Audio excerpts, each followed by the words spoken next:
Andol ka ke mo fa seda.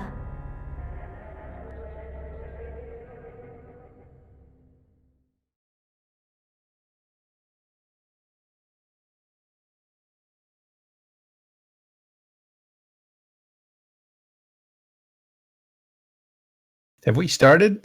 I think we have, right? Yeah. There's the hand signal. Hi, everybody. Thanks for showing up. Welcome to Talking in Stations. I am Matterall from Imperium News. Today, we're going to hit the industry and markets associated with industry, as well as harvesting and stuff like that. So we're going to put war a little bit on the side and kind of dive deep into, what it's like on the industrial side of this game, which is actually a very interesting part. Let's start out with some introductions and get to know who's with us. These are all familiar faces to us, and we'll start with Carneros. Morning. How's it going over there? We're both on the same West Coast, right? Yes, just woke up. Good morning. I'm Carneros, CEO of The Bastion. Awesome. Thanks for coming today. I know it's early for both of us. My pleasure. And then we'll go across the Atlantic to Tiberius. Hey, coming to you from a very grey England at the moment. Tiberius Stargazer. I am editor-in-chief for EVNT. I'm also an editor and writer for Eve News 24, and I'm a member of Destructive Influence in Northern Coalition. As am I, a corporation run by Lady Scarlet. Maybe we can talk about her a little bit later. There's some interesting stuff there. And last but not least is Caleb. Hey guys, I'm Caleb Aranya. I am the founder of the SCC Lounge, and I am a writer for Imperium News. Awesome. Yeah, great ideas all around. So let's first dive into some news. And this is going to be an open discussion. I won't do a news read or anything, but Horde, last time we talked, Horde was attacking some high-sec citadels, destroying them, extorting them. They either paid up or they gave up their right to exist as a citadel. And they also put up their own citadels in order to kind of consolidate the market for buying Plex and stuff. All this around Jita, which is the major trade hub in the entire game. Do we know, Caleb or anybody, what kind of progress they've had or not had?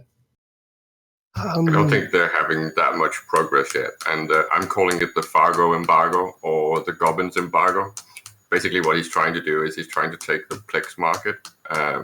And he's been told that it's potentially going to bring him a lot of ISK each month. And the numbers that he's been given are a little bit exaggerated. And I'm not entirely sure who's giving him those numbers, and I don't think they've discussed things like how to actually make sure that they keep the market shares and dominate that, because there's a limit on how much you can just keep aggressing against structures speed-wise. And then I think someone forgot to tell him that Plex is actually utility-wise not sensitive to range, so you could easily see the market just shift to regional buy orders instead, and then the whole thing is dead in the water.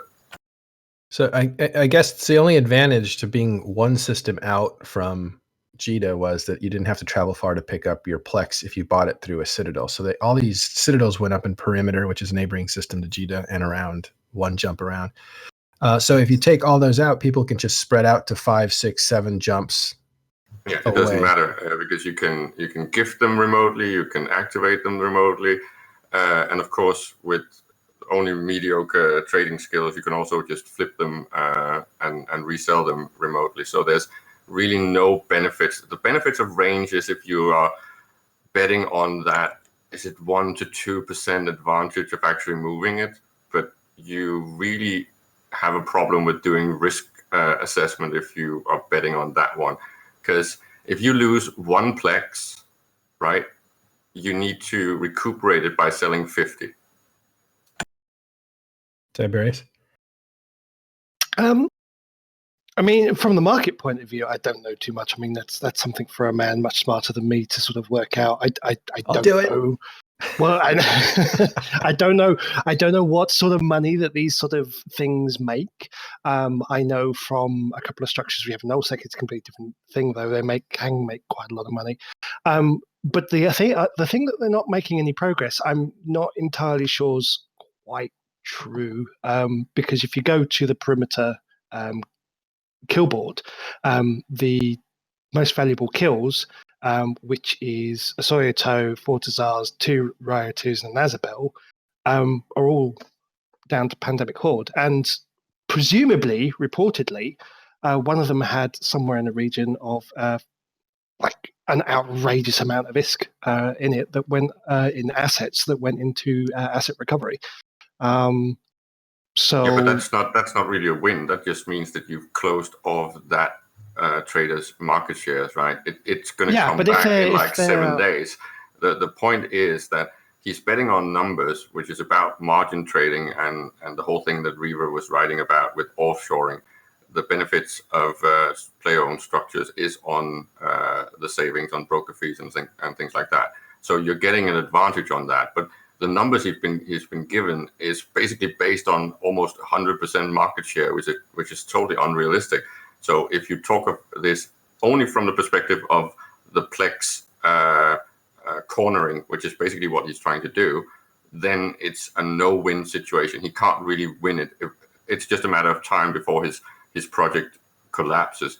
The whole thing about embargoing and controlling structures one jump from JITA, that's perfectly possible, and he's most likely going to succeed with that. The point is, at what cost? Yeah. So, well, I don't know what the cost is, but I know they probably killed somewhere in the region of 150 billion ISK worth of structures in the last week alone.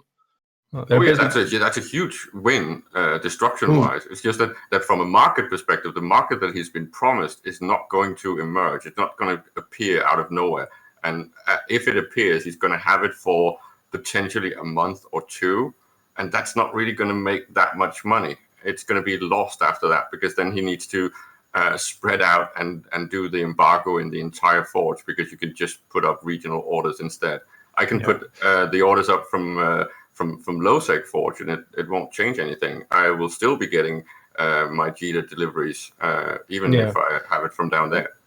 I think, and we'll move on after this, it's just kind of it's a little riskier to, or not riskier, but more of a inconvenience to fly 4 or 5 systems to grab your Plex or whatever. But it's possible, and if they disperse, I have to correct you. That's to resell them again. You still usually get them delivered in JITA, and then what you do is you take them out from JITA to a structure to get those extra 1 to 2% margin, right? You do not ship them from outside of JITA to JITA. It's the other way around. Okay. But the point is, it makes it more inconvenient if people spread out for his concentrated army to go around killing everything that's just one system out. Therefore, it could be more work. But it looks like his guys are having fun destroying stuff. They're getting big kill mails. So, totally. Yeah, and they certainly have the manpower to sort of do that sort of stuff. I think that's pretty good. Yeah. Noisy is actually bringing up something that's maybe even more important, which is the potential that he's doing this to actually promote price margins on structures and citadels. Because if he's involved in someone that's producing citadels and he's basically destroying them, of course, that's an added benefit. That's a much better business model. And I have not heard anything about this, but that would actually make sense. And it's a little bit like, I think, what that wrecking crew thing is doing, which is basically they're producing rigs and structural materials, and they are then war decking people that own structures to destroy them. So they basically boost their own market. It just seems like there's too many of those blueprints out there, and it's not even that expensive. But we're going to move on because we got a bunch of news to capture, and I think actually some really interesting stuff. The Goon Swarm has made some news again, in that they've grown to more than 20,000. They're 21,000 something, 500, which is a huge alliance on its own without the Imperium around it. Sorry, Bastion. But yeah, that's a huge corporation, and they've gotten up to 1 million kills. That just happened.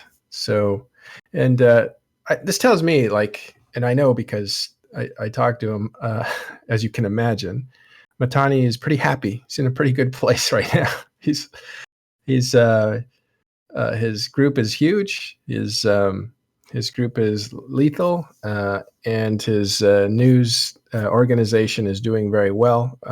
We also, as an organization, just had our first like group meeting, and it was real success, real fun, and a lot of people showed up. And there's lots of people. I think 70 people basically that are active in the news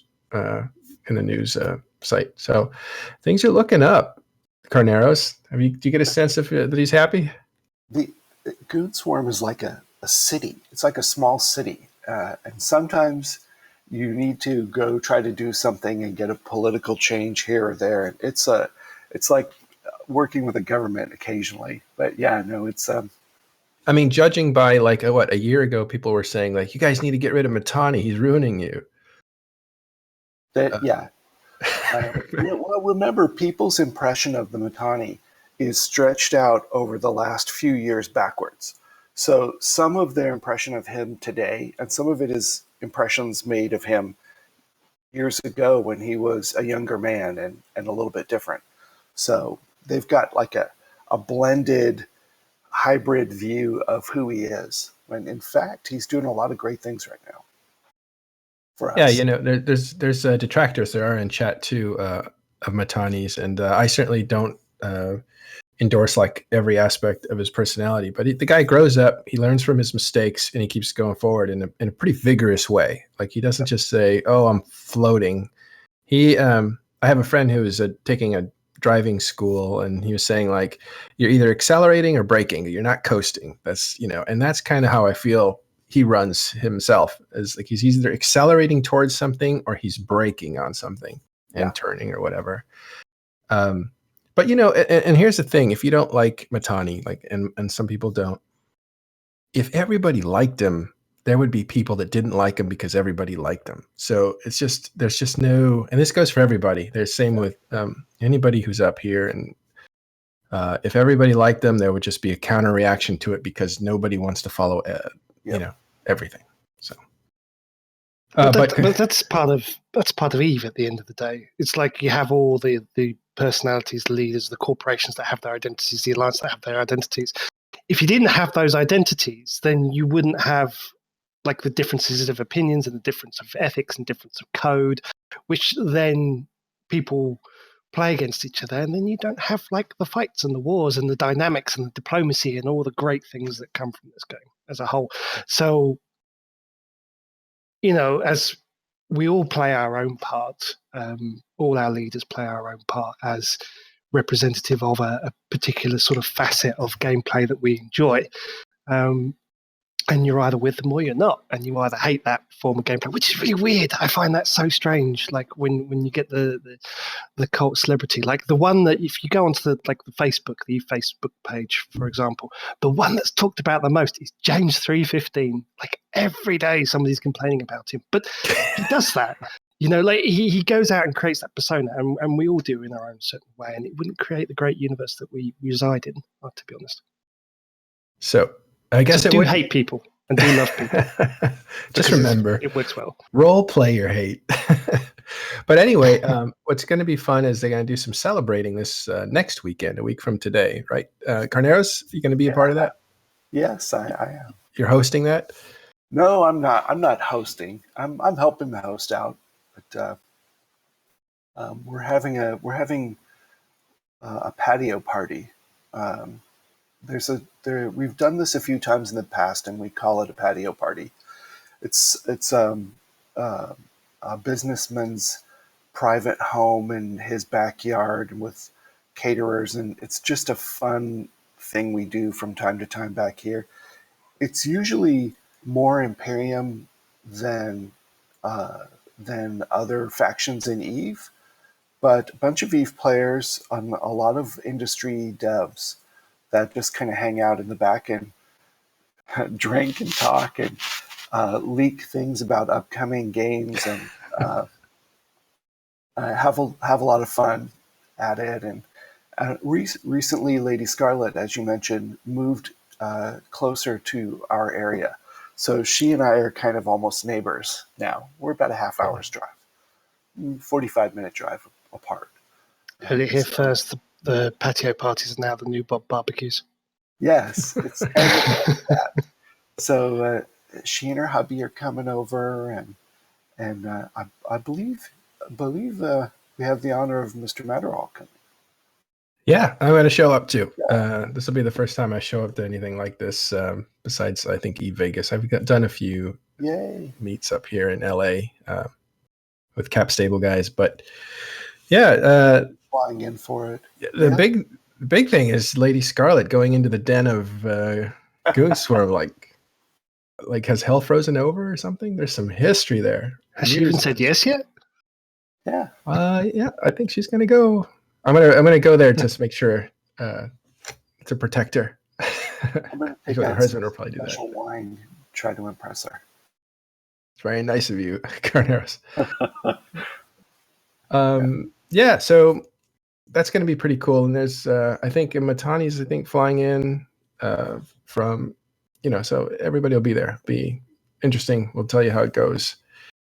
All right. So moving on, the new player rates are, well, actually, are they up? Are they down? I made a note here. Are they up or down? New players. You guys know if they're, oh, this is a review. Okay. So this guy is a new player and he wrote in the forums, I'll link it. His experience was rather bad. So I thought that was, first of all, kind of funny, but are we surprised though? Link? Not everybody who comes into this game are going to have a good experience on their first go. And that's a major problem, really. Yeah. The only reason I managed to get into this game is I'm a slight masochist, so it was kind of, you have to get through to punish yourself to get through and really get into this game, to be honest. Yeah, I don't know why I marked that. I must have seen something that was interesting that I wanted to talk about, but it wasn't that interesting because I forgot what it was. But I thought it was interesting that somebody gave it a bad review, and then not a bad review, just a mediocre review. And there's the actual link there. But read that. I think it's kind of funny because he puts in a ton of information. And then at the end, it's like, I left the game because I got scammed. And I thought, okay, did you write this review after you got scammed? Yeah, it sounds about right. Yeah. So we're gonna move on. You might want to point to the other one that's actually on INN right now. The article writing about his introduction to Eve and how he started out exploring and stuff, and how he figured out that it was basically an actual second life. So the positive perspective on that negative thing. Yeah, I was very excited by that because reading it was very dramatic, and then it kind of ends where he's at now. So it was a lot shorter than I had hoped because it was very well written. Are you talking about Quint's article on Alpaca to Omega? Yeah, exactly that one, because the whole first paragraph with the whole introduction on how he gets into Eve and stuff like that. It's just so well written, and you feel that now there's going to be a long story coming. Well, he does say part one in the title. This is now, so this is where I'm at now. That's just so cool. Well, we'll look ahead to we'll look for those articles as they come out on Imperium News. And he's a new writer for Signal Cartel, and I think he found his thing at Signal Cartel, which is great. Yeah, exactly. Highly recommend that corporation if you are looking for a corporation, especially if you want to explore and not worry too much about the PvP, except to defend yourself, of course. But if you're in it to kind of explore and to be a part of the universe, that's a great place or great organization to be a part of. All right, moving on to industry. Economics. I was looking at economics last night just in preparation of the show, and I noticed that Plex. We talked about Plex last week, and it went up. And it looked like it was going up sharply because probably these attacks from Horde on the Plex sellers around Jita. But it looks to me like they're already dipping down. Do you think a 7-day dip in the supply caused by the asset recovery system is going to have that much effect on the price? Yep, because it's huge volumes. If you check with that Adam 4 guy, he's got the numbers on how much is up in sales and buy orders. I think you can get that from Eve Markets as well. So you can see the major volume. Range. Yeah, it's in the trillion range, and the volume is massive. So the amount of Plex that's potentially now in asset safety is very, very big. And you can see that the slump has actually hit very hard. But it's going to turn very fast. 6 days. What's that, Carneros? Should we expect a dip in 5 or 6 days?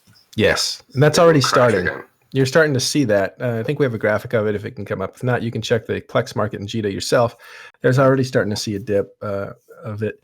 And that's kind of what I wanted to highlight, that was a bump. We were warned by that. Rivra warned us about that bump last week on the show. And that's why LockFox was reluctant to endorse buying Plex, even though it looked like it was starting to skyride, because, it is interesting. And this is the play for Horde, is to destroy that, or to create a 7-day gap in which Plex goes up because the demand drops, and maybe that's when they sell their stuff. And it gets kind of interesting to see how military and financial stuff get intermixed. And then we still need to get Noisy's comments on what's actually happening. I'm really looking forward to him digging into this whole topic. But as you can see, it was already crashing just before the whole embargo thing started. So as LockFox was pointing out, and I think I pushed him even further, we are heading for further crash on the other side. So because the utility of Plex has been reduced. Yeah. So minerals, we're going to talk a little bit about minerals now. And the minerals seem to be, if you look also in the mineral market on JITA, you can see that the mineral prices are actually going up for MEX, I think, more than any other. And I wanted to look at that to show that the volumes since engineering platforms or engineering complexes have come out, the volumes of buying minerals has gone up, I don't know, 20%, maybe 30%. So Yeah. we have a graph on it. So I wonder if that's going to create some kind of at some point a bottleneck, because it looks like it's not. You have tides that come and go. It looks to me like this is kind of a tide shift. Like it's going to be I've been claiming that this is structures finally bringing on the consequences of the changes that happened when Mina was in the CSM. The fact that nullsec was basically made more self-sufficient. It didn't have that much of an impact initially because the destruction levels were not up to actually creating the bottlenecks, but now you're seeing it. And then with the war, you have the added impact of the lack of exports, right? But Carneros might want to comment on that, how much is actually staying in null and how much is actually being shipped out, because we've been running dry. I can say that there doesn't seem to be any shortage of minerals in Delve. We know that one. We saw the numbers last week. I was more interested in when is ships coming to actually supply the rest of us. But you're going to have to send flotillas to HiSec. Take that in for a second. All right. I don't have any insight into how the mechanics are working right now for shipping stuff back to HiSec.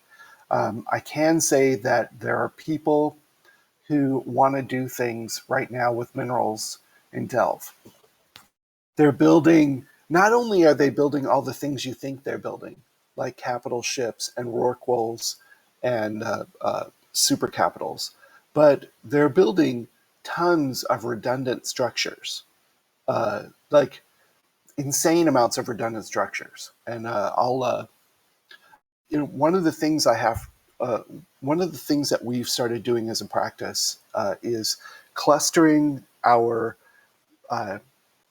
structures in one place on one grid and lining them up at each other so that people can warp from one to the other quickly and move awkward ships like freighters full of things like minerals and get them all back and forth to each other. So they'll come to us and they'll say, who is organizing the parking spaces on this grid? And I'll introduce them to the guy, and then they'll say, he wants his here and he wants his here, and they disagree, and why are these three all doing the same thing right next to each other? But corporations. Can you clarify, because you used the term redundant? Did you mean superfluous? Because if you say redundant, I start thinking about speculating in reimbursement from CCP and station modules and stuff like that. Sorry. I don't mean it in the English sense of the word, but in the American sense of the word. Yes, superfluous. So take that. There are a lot of corporations who are thinking, oh, we've got a great home here. We've got stuff, raw materials right now. We've got minerals. Let's build something cool. Let's build one of these new structures. We'll put it down and we'll build our stuff in it. And, and I'm trying to explain to them, look, we can all build in each other's stuff. Nobody's making, because of the way taxes are set up, no one's making any money out of their structure. In fact, most people aren't making enough income to pay for the cost of the fuel to run the structure. Never mind. So it's a little bit like Chinese city building. Yes. Empty cities everywhere. And they're next to each other and they do the same function, or half of this one and half of that one. And but they all want their own structure anyway. And and I just have to shake my head and find a spot for them to put it anyway. Who cares? So what are the numbers? How many keep stars are in Dell at the moment? Before you get there, why do you think that is? That everybody wants their own. I think it's human nature. They see stuff happening and they want to be a part of it, but they haven't sat down and done the math. So it's not really, they're not thinking through the financial consequences of having their little slice of their own pie. They're yeah. The same financial advisor as Pandemic Horde. Do you think it's do you think beyond it being human nature, is there a problem with the mechanics of the game as far as trust go and cooperation and cooperative play? No, our level, that part's not a problem. Our level of trust has been good and it's all been working. But there is a problem in that it gets hard to find the structure you want in the massive list on the screen. I'm not sure the overview was designed to support this many things of the same type. It's like when people spam mobile depots in one place and you can't see what you're looking for. And I'm having flashback to cans and the stuff in space. Yeah. And that's unfortunate because interestingly, the vision of at least from CCP Null Arbor was to have these cities built, in a system that you would have like a population. Maybe it's the same type of system. I think that aspect is actually working, and it's proven to be working, especially in Delve, even from an outsider's perspective. That's exactly what's happening. It's getting populated, and it's getting populated a lot, right? Even to the level of superfluous structures everywhere. So there's empty housing. So now we just need people to actually populate them and see a utility. And this brings on the fact that there's no real problem with this level of design. The design problem seems to be raw material distribution, because it's apparently too easy to put these up this fast, especially in Dell with all the manpower. And it's sometimes a pattern I see where they put the structure up and then they go look at the market to see if they can get the rigs and fittings and stuff for it. So it's an empty house with no furniture. And I'm thinking, you wouldn't do that with a super carrier. You would have your fit ready when the damn thing came out of the oven. Why would you do that with a structure? Well, if you could build your own, maybe, but it seems like it's funny because structures you can just kind of make your own. People have blueprints, people get copies, people find the minerals. But like a capital ship is something you have to order normally because you have to build it in safety. You can't just build it yourself. So maybe that bottleneck of ordering it through gets you the time to like go and collect your pieces for it, or maybe it's just seen a different way.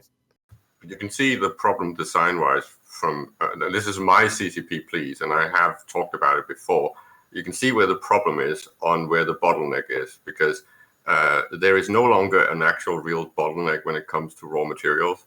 And you see this in two ways. You see it in the fact that in Delve, as long as you just throw man hours at something, there's an infinite supply of raw materials almost, Not right? quite true. It falls short in the area of salvage because you need salvage. Oh, yeah, sorry. Huge I'm talking minerals mostly right now. Rigs. And then it also partly is falling apart on some of the ice products because they didn't rebalance ice belts for this, and they raised the demand for heavy water and strontium in this version of Eve. So we've got a lot more structures than they might have thought were going to pop up, eating some of the stuff up. You've got more Rorquals drinking heavy water. I don't know how to put it. That's a really good way to put it. And then they've added some heavy water in for supercarriers, and there's a few things going on that are using up minerals in a different mix than the last time they rebalanced the ice belts.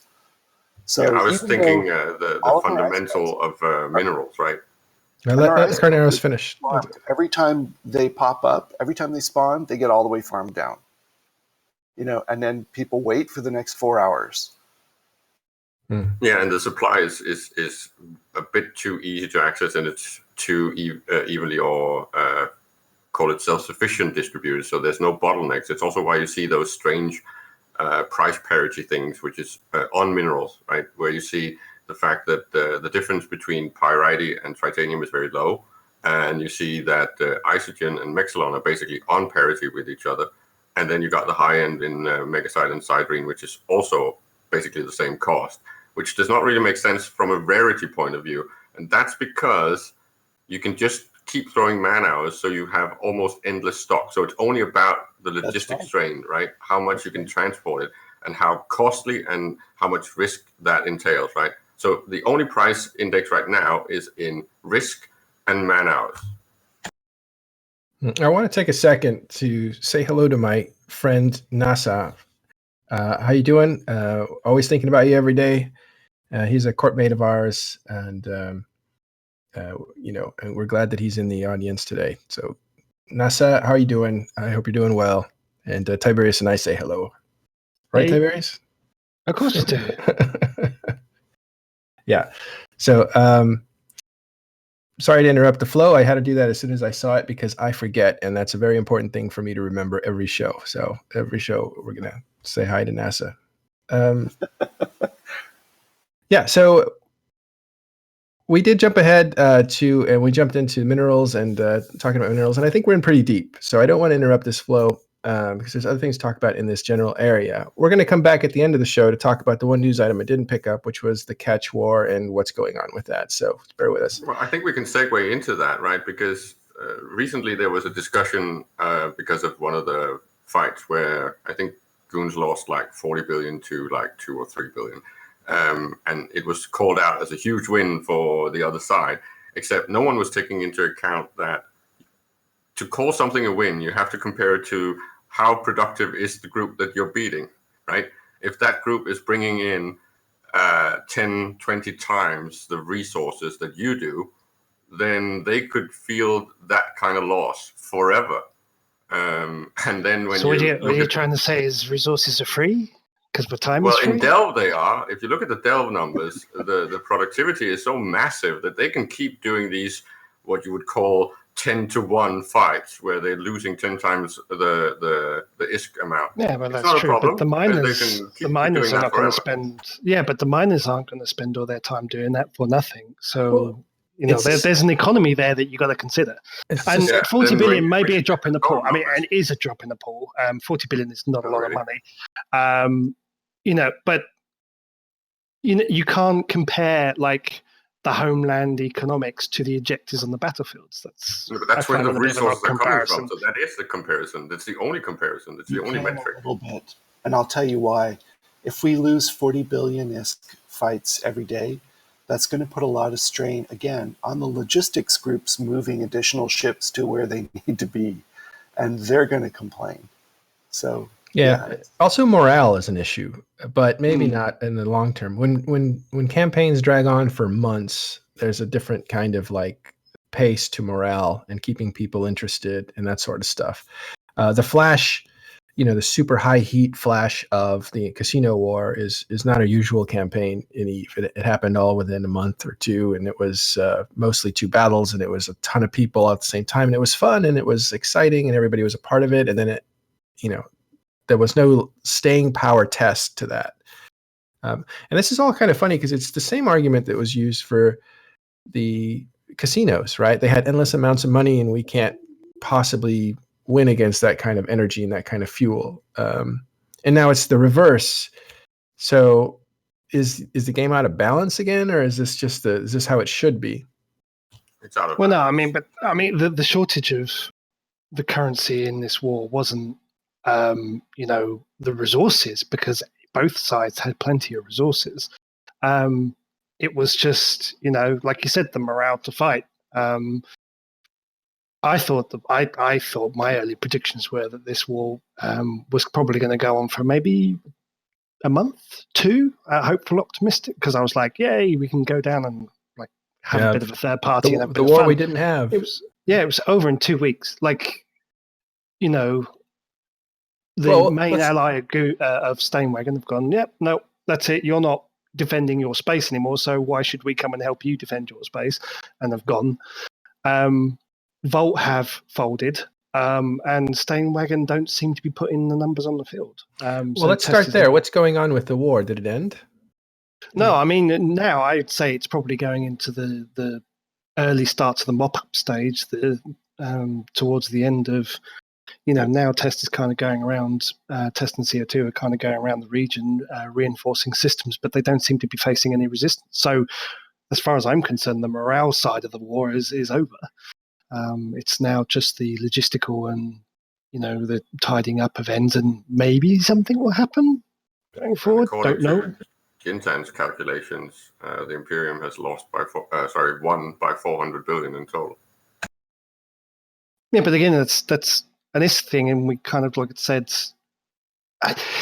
this is the thing that now always you're kind of like contradicting yourself. No, wait. This is the thing that always kind of like annoys me a little bit on it. It's like if it's somebody loses an IS war, it's like, but we won the objective. Or if somebody wins the IS war, it's like, oh, but we win the IS war, but we lost the objective. So what? At the end of the day, the battlefield is won. Like, the invaders have maybe not entirely won, but it certainly seems that way from an outside perspective. There isn't a fight going on anymore, and Test and CO2 are now going and cleaning it up. What's going to happen in the Mencia and some of the other regions, I don't know yet. We got to see that one, but I don't imagine them putting up much more of a fight. And just by saying you win on ISK alone it's just a bit of a fallacy, to be perfectly honest. It's the objective at the end of the day as well. Carneros? It makes it look like the fight is CO2 plus Test and friends against the Imperium, when in fact the war is sort of CO2 and Test and friends against Stainwagon and their friends. So on one side, well, at least on the Stainwagon side, Stainwagon's sort of in charge of how much they want to fight. I can't speak to their morale or their intentions or what's going on. If they ask for help, the Imperium sends a fleet. If they don't, the Imperium doesn't send a fleet. Unless someone's doing something really stupid and they see juicy targets of opportunity, in which case some FC will sneak out on his own with a fleet and go shoot something. Or whelp it, and with about the same level of concern. There's not... who's won is kind of a complicated thing. It is a combination, a little bit of diplomacy. If they come to some arrangement that says, you can have that square and we can have that square, and no one goes in the middle, or something like that. I mean, I don't know. I'm not a diplomat. That doesn't mean, that may mean that someone won or lost or didn't. And there might be no battles in that case. Yeah, I like that term "whelp" because when I first heard it, it was it's so funny. There are some terms that really stick, and "whelp" is one of them. So you take a fleet out, it gets totally destroyed, and you just, well, what can you do? That's how that happens. Yeah. Sorry, Carneros, it looked like you had a little more. Did you want to say something else? Yeah. I mean, either way, the war on who controls catch, I think, is coming into an end. And even though, it's according gonna to be Nerds Gamer, they haven't taken any good space yet. I guess that's coming, though, right? That's coming. Like, if you look at the number of reinforced systems and the number of systems that are flipping, they're starting to flip quite quickly, and that's only going to keep gaining momentum unless Stainwagon and friends can defend it.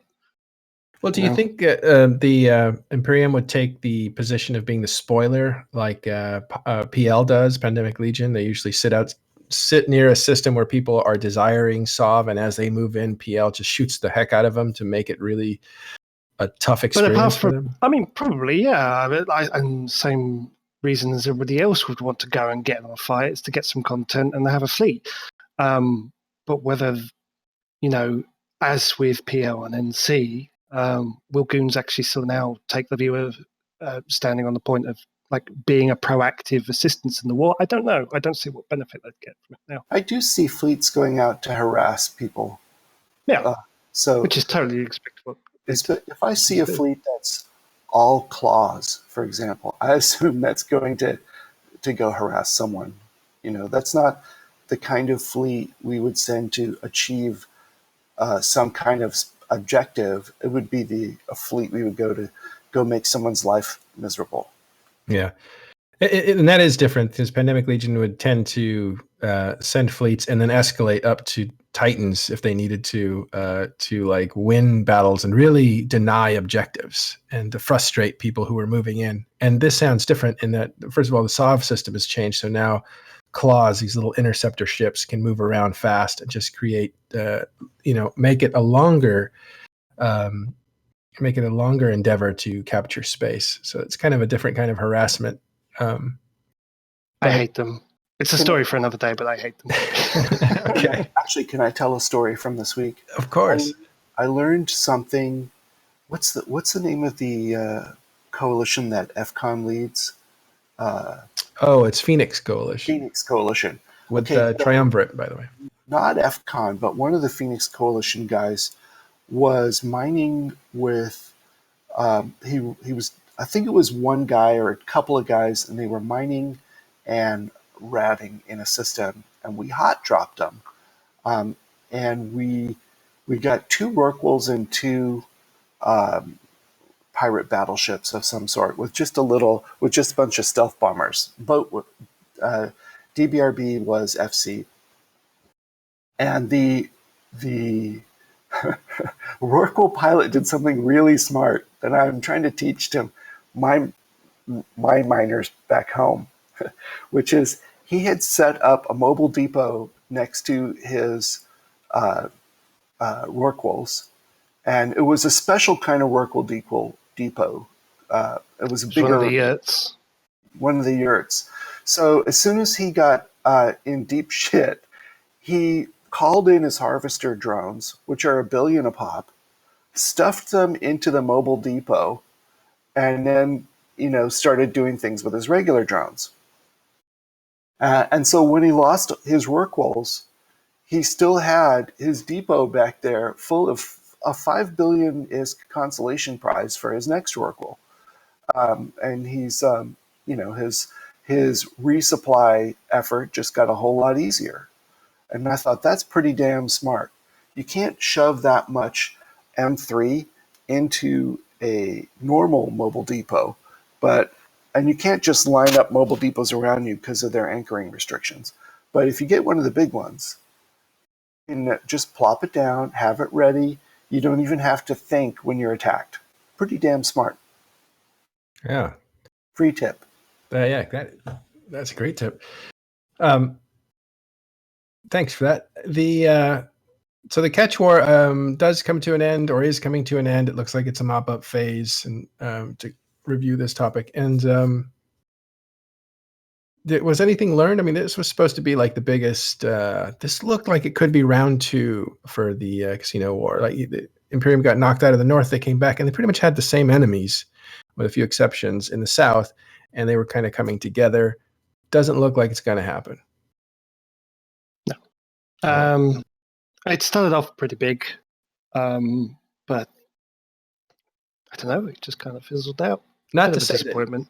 nothing happened, because there's a lot of small battles going on, and that to me seems like a good thing. Like maybe that's what was intended, was to have a lot of little activity instead of these big set pieces. Although it seems that, maybe we only talk about these giant set piece battles with 4,000 people fighting, but they seem to be the tent poles for these campaigns. Like, yeah. All right. I wanted to talk about industry. We're pretty much at the end of the show, so maybe we'll have to do this topic again. We have 10 minutes left, but we'll talk a little bit about a couple more things that are happening, and that is that there is shortages of salvage materials already. I think we talked about that. You run into that, right, Carneros? Yes, absolutely.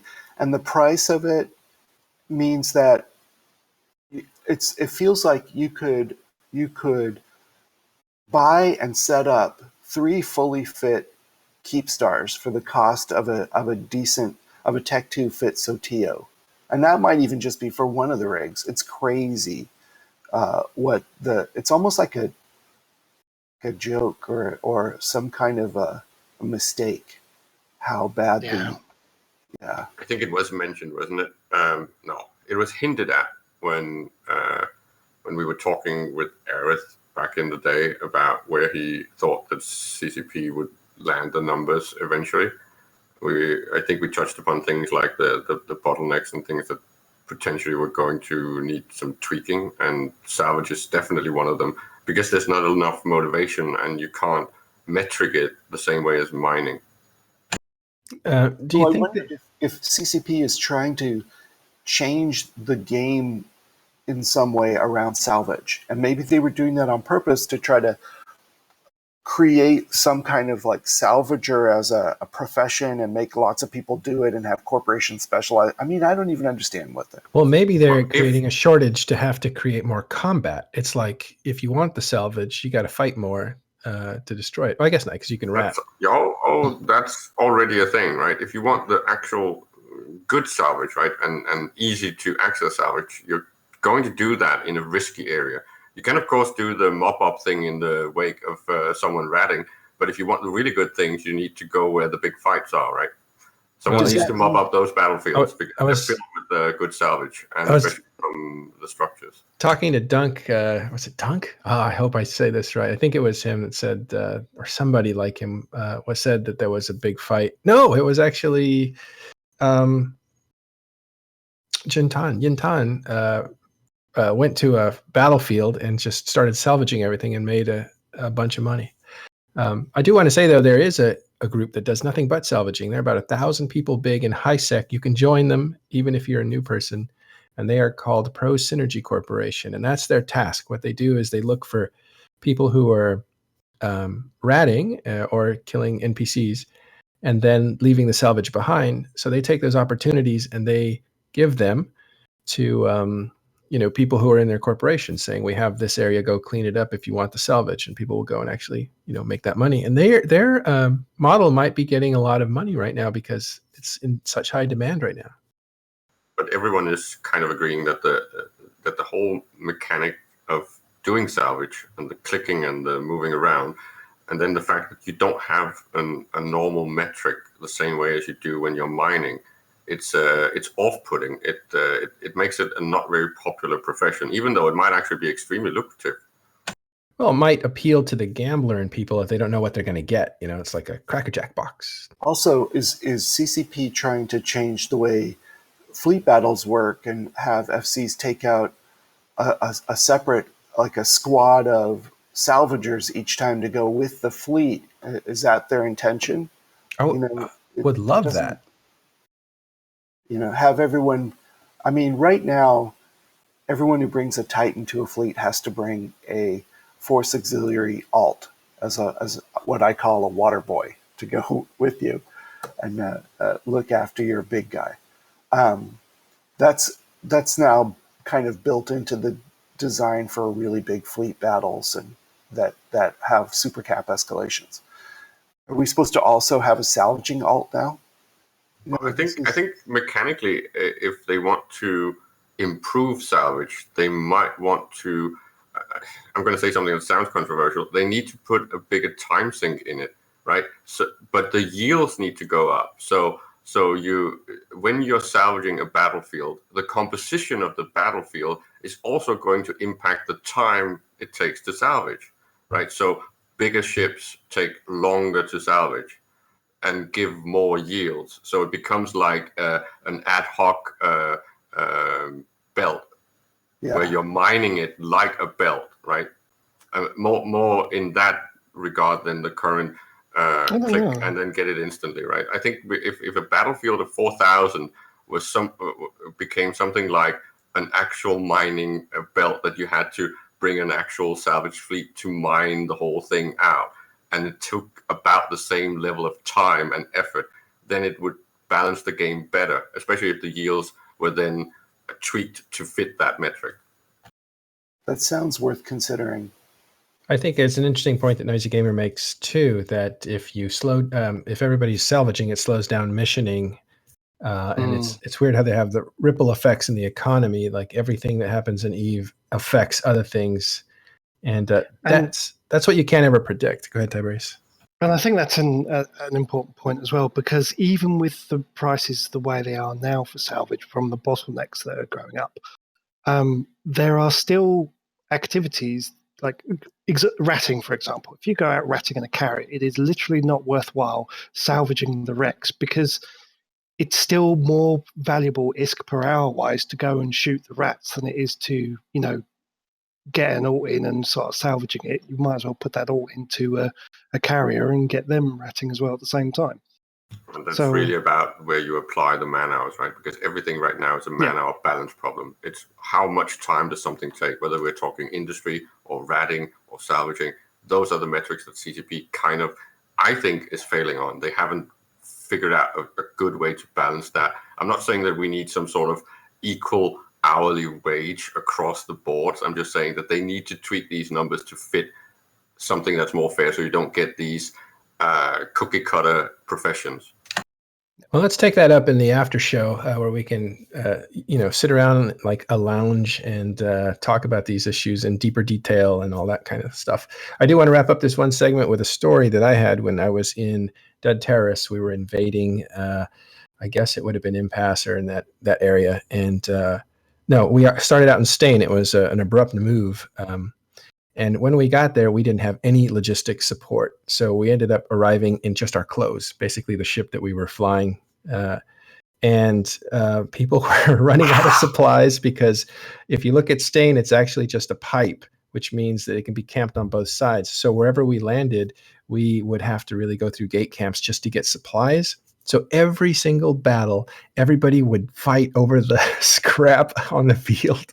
And it was the funnest, craziest time. It really felt like we were being starved in this campaign. It ended up being successful with the help of other groups, but it wasn't something that endured very long. What happened was that Stain collapsed pretty fast. AAA collapsed pretty fast. We moved into Stain after we took over their space. And that would have been the Dead Terrorists, along with Initiative, along with CO2, actually, when they were a much smaller alliance, and other groups.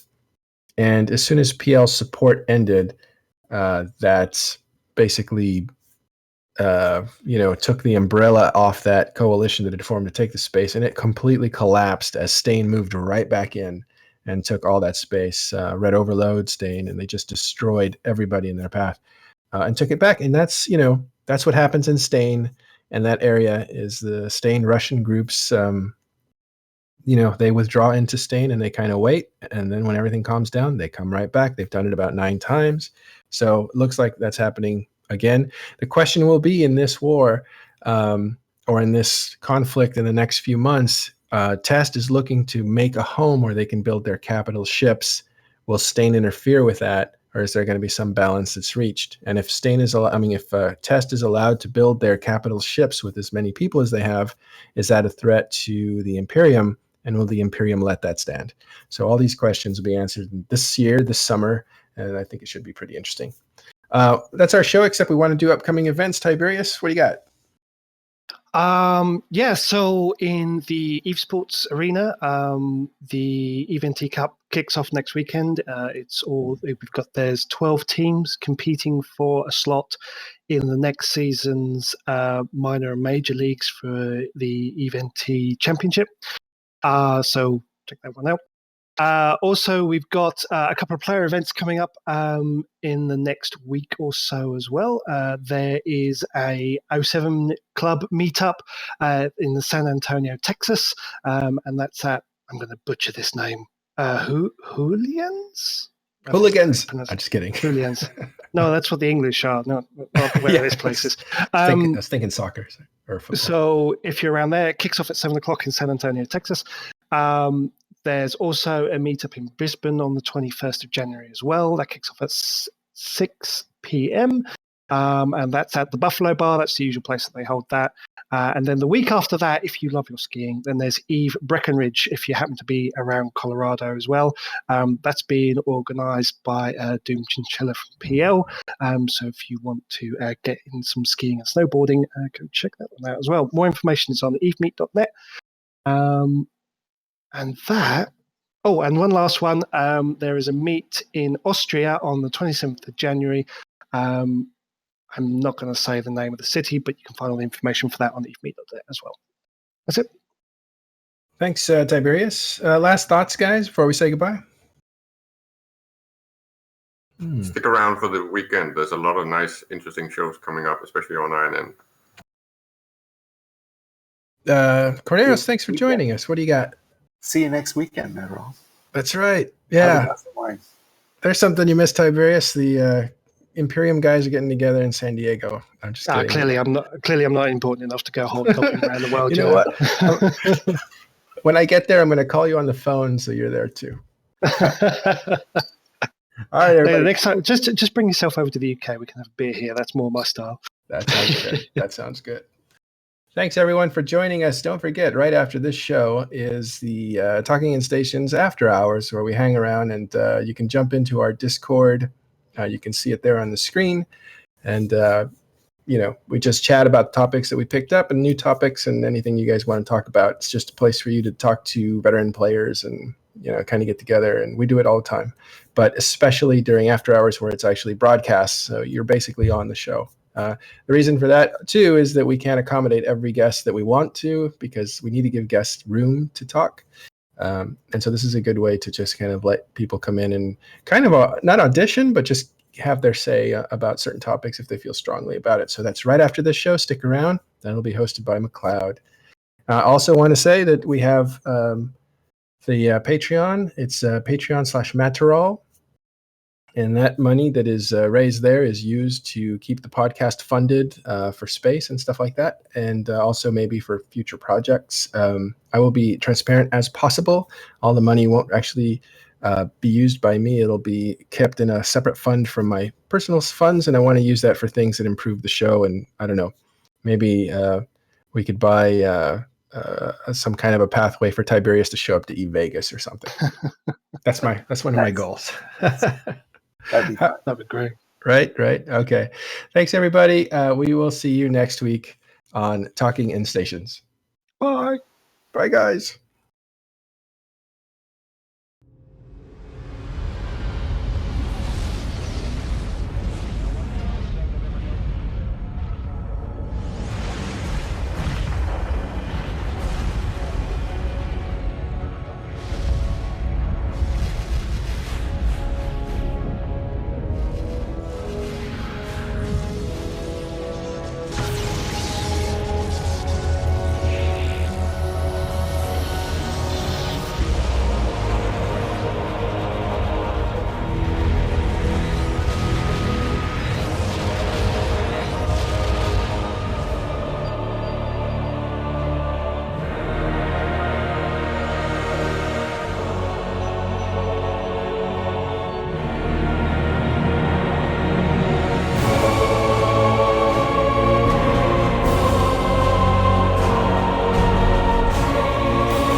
che mo fa sera.